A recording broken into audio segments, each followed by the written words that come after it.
तो यहाँ है अध्याय 8 कक्षा 9वीं का और पाठ का नाम है बल तथा गति के नियम, force and laws of motion.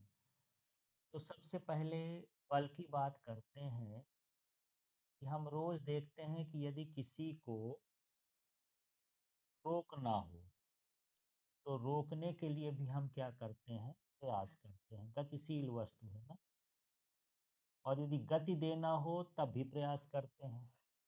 जैसे मान लो साइकिल चलाते हो तो पैडल मारते हो, माने प्रयास कर रहे हो, रुकी हुई साइकिल को गति में ले जा रहे हो। या फिर ऐसा होता है कि साइकिल चलती हो तो ब्रेक लगाते हो, माने गतिशील वस्तु को भी रोकने का हम क्या करते हैं, प्रयास करते हैं। ठीक है, तो हमको किसी वस्तु को गति अवस्था में लाने के लिए भी प्रयास करना पड़ता है। या तो उसे खींचना पड़ता है, या उसे धकेलना पड़ता है, या उसे क्या करना पड़ता है, ठोकर लगाना पड़ता है।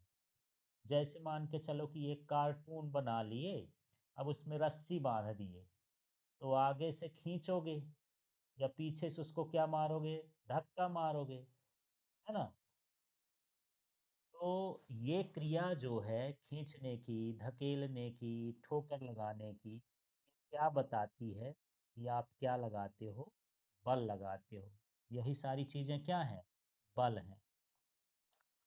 अब बल तो हम देख नहीं सकते हैं, उसको महसूस कर सकते हैं।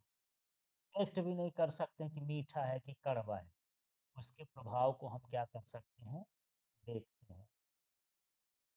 ठीक है, जैसे मान के चलो ये देखो, ये एक ट्रॉली है। इस ट्रॉली को ये क्या कर रहा है, धकेल रहा है।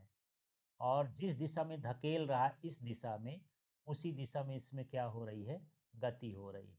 माने बल के प्रभाव से ये क्या होती है, गतिमान हो जाती है। ये टेबल है, ये टेबल में दराज लगी है, दराज को बाहर क्या कर रहे हो, खींच रहे हो, तो भी इसमें क्या हो जाती है, गति हो जाती है। ये जो हम अलग से बाहर लगा रहे हैं सभी क्या है, बल हैं। ठीक है, अब यहाँ पर ये हॉकी स्टिक है ये वाली, और ये हॉकी की गेंद है। इसमें हम खींच के मारेंगे, माने हम ठोकर लगाते हैं, तब भी ये क्या होता है, बल है। माने यहाँ पर ये विराम में है तो गति में ला रहे हो, ये भी विराम में है तो गति में ला रहे हो, ये भी विराम में है तो क्या ला रहे हो, गति में ला रहे हो, है ना। मतलब हम कह सकते हैं कि बल जो होता है, वेग का परिमाण बदल सकता है, वेग की दिशा को भी बदल सकता है। यदि कोई चीज इधर भाग रही हो, ठोकर मार दो तो इधर भागने लग जाएगी, है ना। यदि कोई वस्तु चल रही है तो धीमा कर सकते हो, रोक सकते हो। रुकी हुई वस्तु को क्या कर सकते हो, चला सकते हो। और यहाँ पर उदाहरण देख लेते हैं कि ये बल से आकृति भी बदल जाती है। ये जैसे स्प्रिंग है तो इस तरह से इसका क्या बदल गया, आकार बदल गया। यहाँ पर ये गोलाकार था, इसको हम दबाए तो ये चपट गया। तो यहाँ पर स्प्रिंग क्या हो रही है, फैल रही है, और गेंद जो है अंडे जैसे बन गई। तो ये सभी क्या है, बल है।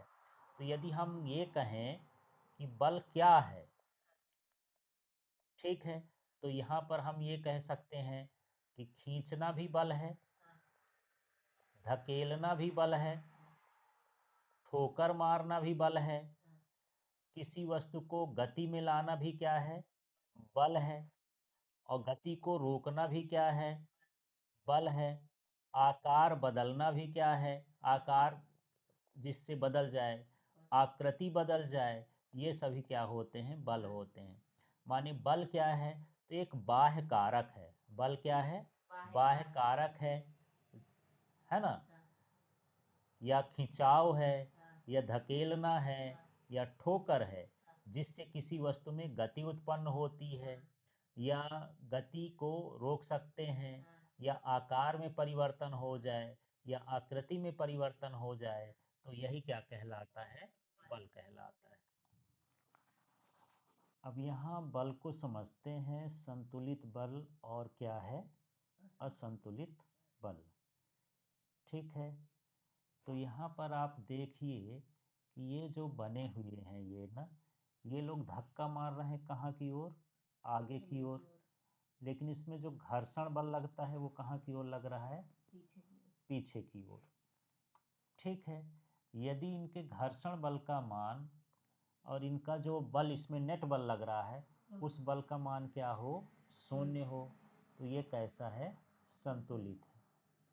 ठीक है, जैसे जैसे ये बल का मान बढ़ाते जाते हैं, घर्षण बल का भी मान क्या होता है, बढ़ता जाता है। जैसे यदि ये और जोर लगाएं तो घर्षण बल भी क्या हो जाएगा, और जोर लगाएगा। यदि और जोर लगाएं तो घर्षण बल तो ज़्यादा नहीं बढ़ पाता, फिर ये इधर की ओर ये चलने लगता है। माने यहाँ पर ये बल कैसा हो गया, असंतुलित बल। यहाँ ये है कि यदि ये 10 न्यूटन का बल लगा रहे हैं तो घर्षण बल भी कितने का लग रहा है, 10 न्यूटन का, विपरीत दिशा में। तो माने 10 और विपरीत दिशा में है तो -10, कितना हो गया, शून्य। अब ये थोड़ा ज़्यादा बल लगाए तो ये लगाए 15 न्यूटन, है ना, तो घर्षण बल भी कितना हो गया, 15 न्यूटन। विपरीत दिशा में है तो 15 न्यूटन और -15 न्यूटन बराबर कितना हो गया, 0। अब ये बल का मान बढ़ा दिए, मान लो ये 30 न्यूटन कर दिए, लेकिन ये घर्षण बल अब नहीं बढ़ा, अब इसके मान से कैसा हो गया, ज़्यादा हो गया। तो ये कितना हो गया, मान लो घर्षण बल कितना था, 20 न्यूटन। अब यदि हम देखें कि बल कितना है, 30 न्यूटन, है ना, और घर्षण बल कितना है, 20, तो कितना हुआ, 10 नेट आ गया। इसका मतलब इसमें कौन सा बल काम कर रहा है, असंतुलित बल। तो इस तरह से यहाँ संतुलित बल है, यहाँ भी संतुलित बल है, इसमें कैसा हो गया, असंतुलित बल हो गया।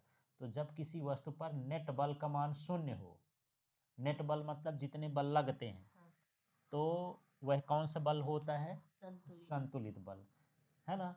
तो संतुलित बल क्या कहला गया, यदि नेट बल का मान क्या हो, शून्य हो, तो उसे संतुलित बल कहते हैं।